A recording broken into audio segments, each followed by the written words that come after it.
In Turkey lives the most remarkable painter, Eşref ARMAİAN, an artist born without eyes. No one can call me blind. I can see more with my fingers than sighted people can see with their eyes. Eşref proves that you don't need eyes to see.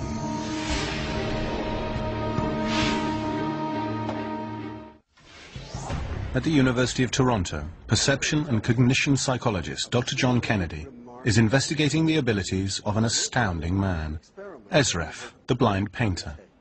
Eşref is a blind man who has been drawing pictures since he was a child. He draws astonishingly well. Many people would say he draws better than many sighted people. Eşref lives in Turkey.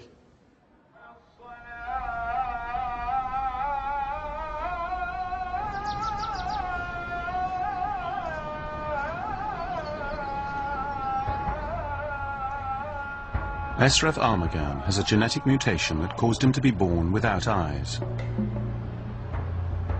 This seeming defect has given him the most remarkable power. While he paints a landscape he cannot see, this artist is changing everything science has assumed about vision. Eşref has never seen light. Paint a picture is that I start by imagining shapes that I have already felt. Then I form those shapes into the painting I want to create.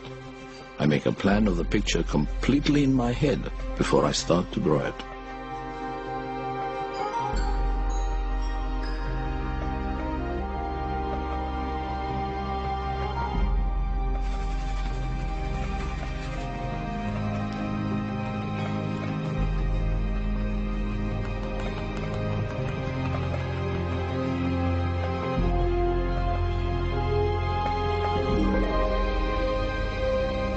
What's astounding about Eşref's paintings is his use of color, shadow, and composition.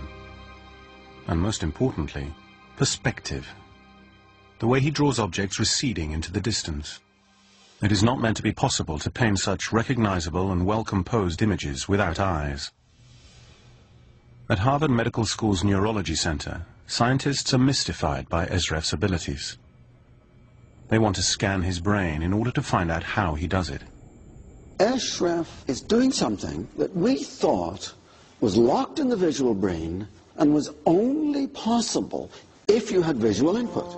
And it's the way Eşref grapples with three-dimensional space that has the scientists particularly excited.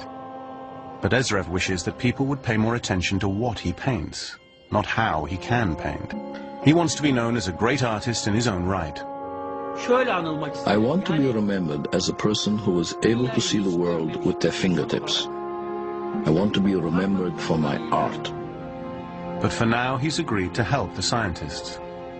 And Dr. Kennedy has devised a most ambitious experiment. He wants to find out if Eşref truly understands perspective. And my experiment is going to be asking Eşref to draw a particular building in Florence, in Italy, that was the source, the origin of the discovery of perspective, how we show depth in pictures. In 1413, Filippo Brunelleschi stood on the steps of the Duomo, the great cathedral he designed and built. He looked across the square at the baptistry, an octagonal Roman structure. It was this building that finally unveiled to him the equation for perspective. The complex geometry makes it extremely difficult to draw, even if you can see. Can he tackle a complicated object like the baptistry and handle all its parts and draw it and get all three dimensions of space and get them right? If he can, this man is astounding. Eşref, the blind painter, has arrived in Boston. He's agreed to meet the world-renowned neurology team at Harvard. They're amazed by him and want to know how a man without eyes can paint such incredible pictures using scale and perspective.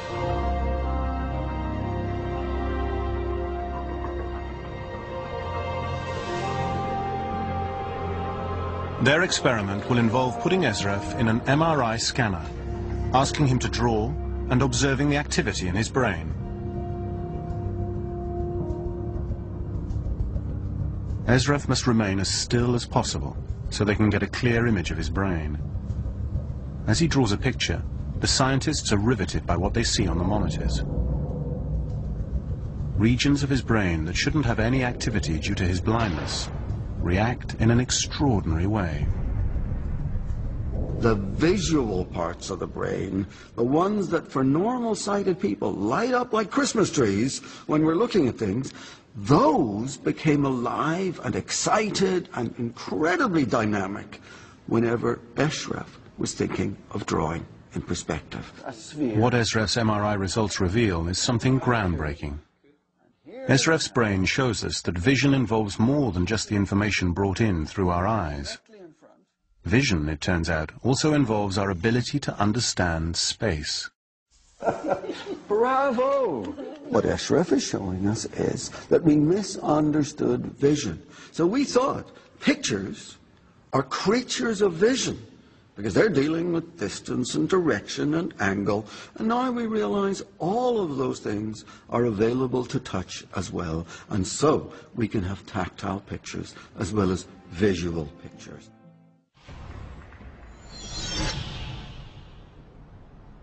As Wim forges through the frozen wasteland, a blind man from Turkey is going to attempt to outdo Filippo Brunelleschi, the most important architect of the Renaissance. I'm going to ask Eşref to sit here where Brunelleschi was and draw this building. John? Eşref! How are you? How nice to see you. We have so much to do. There is a really interesting building right beside us, and I'm going to ask you to draw it. First, we got to find out the shape of the building. There's the side, right? Then you come to the corner, and then it goes at an angle. Eşref has been given no prior clues about this building. He's entered into this experiment without knowing what he was going to be asked to do. What Eşref must do is draw the sides of the baptistry upwards and downwards, so that the lines converge on the horizon. This is what Brunelleschi did, and this is what even now most sighted people get wrong. Okay, Eşref, what I would like you to do is to draw the baptistry as if you're standing in front and the roof is far above your head and you're in front of one wall of the building. Anlıyorum. Okay, go for it.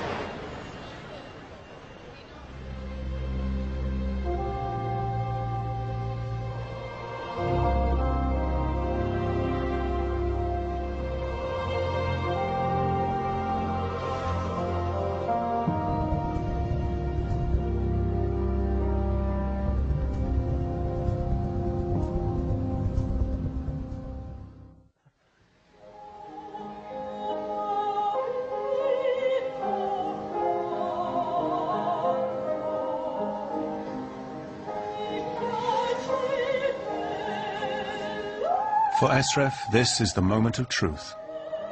He must draw the bottom two lines converging upward towards the top.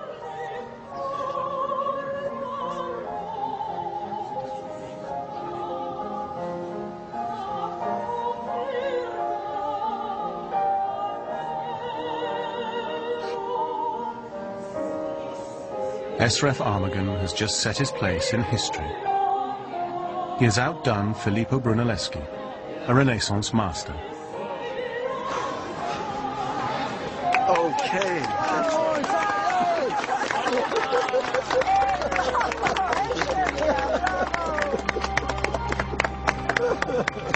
Bravo, bravo ya.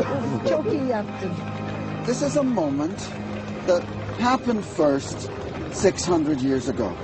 The next time it happened was today.